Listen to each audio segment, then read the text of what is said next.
Yo, what's up everybody? It's your favorite black man, back again in his room talking about things to help fuel a career that might or might not happen. But what I can say is that we're through another week, alright? Did you get anything exciting? I don't think I've gotten any sleep at all this past weekend since like Friday. And even still, I only got like 3 hours of sleep. But let this be a lesson known.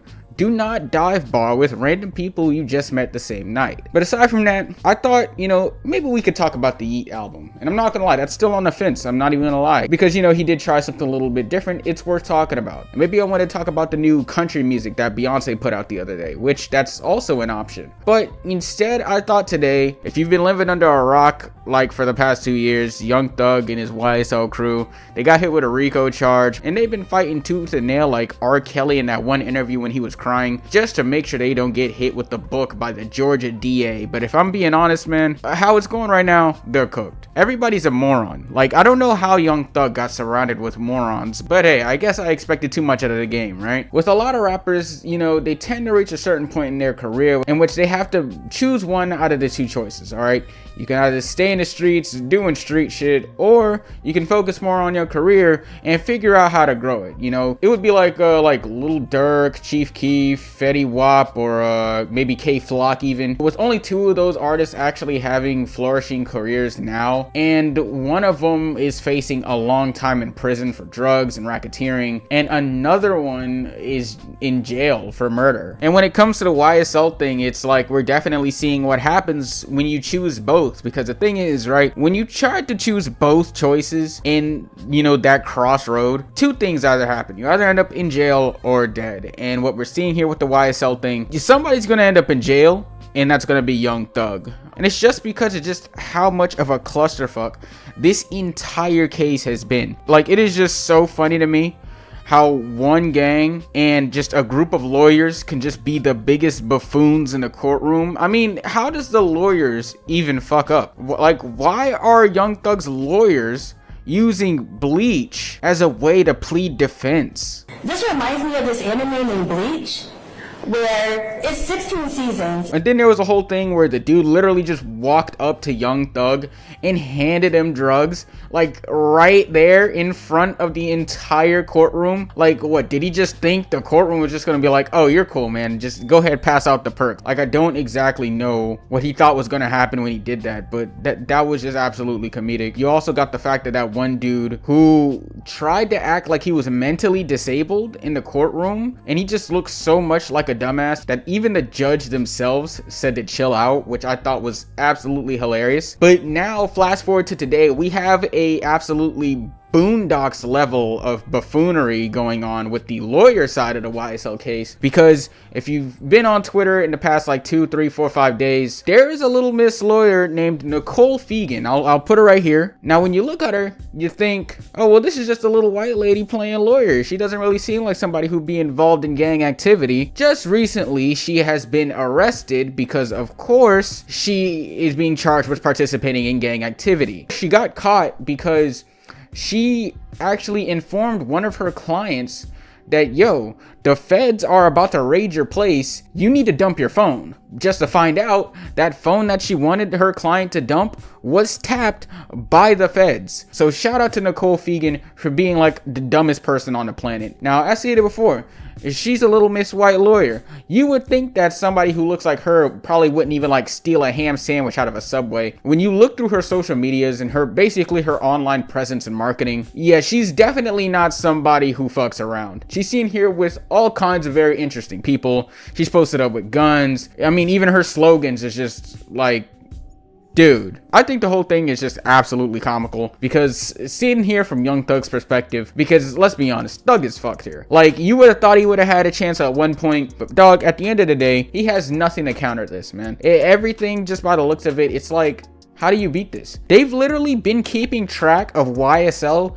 since Young Thug first had hit songs back in like 2012. And then, it's funny just thinking about in hindsight, because I remember just like when Gunna did the whole plea deal, basically just to get his way out of the thing. It's kind of funny to think about, because everybody was calling Gunna a snitch and this and that, basically just shitting on his entire career after that moment. But it's like, in hindsight, Gunna actually did like the smartest move he could possibly do for his livelihood livelihood and his career. Like, imagine if he just wouldn't have did that. He would have been just as fucked as Young Thug is right now. You know what I mean? So he kind of had to do what he had to do.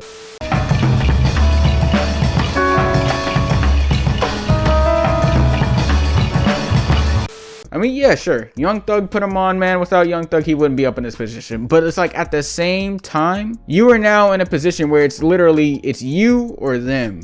And I feel like in Gunna's position, he kind of had to choose himself, because he literally just didn't have a choice. Because, you know, he would have just been hit with that, and he probably would have got like 25 to life, and his entire rap career, it would have been over. All right, no more bust down rollies, man. No more driving the Bentleys, man. You know, he's more fucked than Nicole Fegan if he wouldn't have taken the plea deal. You know what I'm saying? And it's funny just to think about even just the concept of how people were calling Gunna a snitch, because it's just like, it's damned if you do and damned if you don't. Fans want rappers to so desperately be about that life that the moment it happens, they're all baffled. They're all like, whoa, how did this happen? Free such and such didn't do anything. In the case of, like, let's say Tay K, remember when people were saying free Tay K? The guy is responsible for like 2-3 murders. I don't really think that guy needs to be freed. The guy's serving 99 years, by the way. But hey, maybe in like 99 years y'all can say free Tay K. I don't know. It's not even just on like legal stuff like that. It's just even with like rap beef. It's like, if you just dodge the beef, everybody calls you a pussy. But then at the same time, it's like, if you participate in it, everybody's all like, yo, this is dumb, why are you getting in beef, blah blah blah blah blah. People want to be on some weird moral grandstanding soapbox bullshit. The moment shit gets too hot that surprise them or whatever the fuck, they want to act like they're better than a rapper. For example, let's take Lil Durk, for example, right? Now, when King Von passed away, there was a lot of people going directly into Lil Durk's comments talking about some slide for Von, you gotta get back. And it's like, why? Literally, why would you need to do that? He has like a whole kid and a whole rap career he's trying to keep afloat. Like, the man's on a Drake song now. I don't really think he needs to do anything at this point. The man's on a Kanye song at this point. He really doesn't need to do anything. And, you know, and I feel like that's kind of what happened with Gunna. You know, everybody's calling him a snitch and whatnot. And, you know, saying, oh, he sold out Young Thug. But it was literally, it was him or them. And he chose him. And honestly, in the grand scheme of things, he made the smartest decision he could have for his career. Unfortunately enough, you have a bunch of privileged suburban kids who've never held a gun. They've never shot anybody. They've never participated in gang activities. The most crime they've ever been charged with was underage drinking. They're all up there in the comments talking about free Tay K and slide for Von and Gunna's a snitch and free Young Thug. People who have zero actual understanding of the life and everything behind it. They just want these people to be freed because they simply just want to see the destruction continue. They don't actually care about the victims. They don't actually care about the people they want to be free. They just want to see more chaotic bullshit. But of course, I kind of bring this all around because I feel like I haven't made my point yet. So let me make my point. The point I'm trying to make in here is that, one, this YSL shit is funny as fuck. I'm not even gonna lie. It is. And I know it's like, oh my gosh, bro. But like, somebody's about to like, yeah, but I'm not gonna lie, man. I'd be lying bad if I said I was taking this any seriously than whatever's at face value. We're seeing right now basically Young Thug's past catch up with them. So, you know, on that note, is Young Thug getting freed? Nah, I'm not gonna lie. He's cooked some form of fashion, man. They're gonna get him. And if he walks out free, the album he's gonna drop if he gets free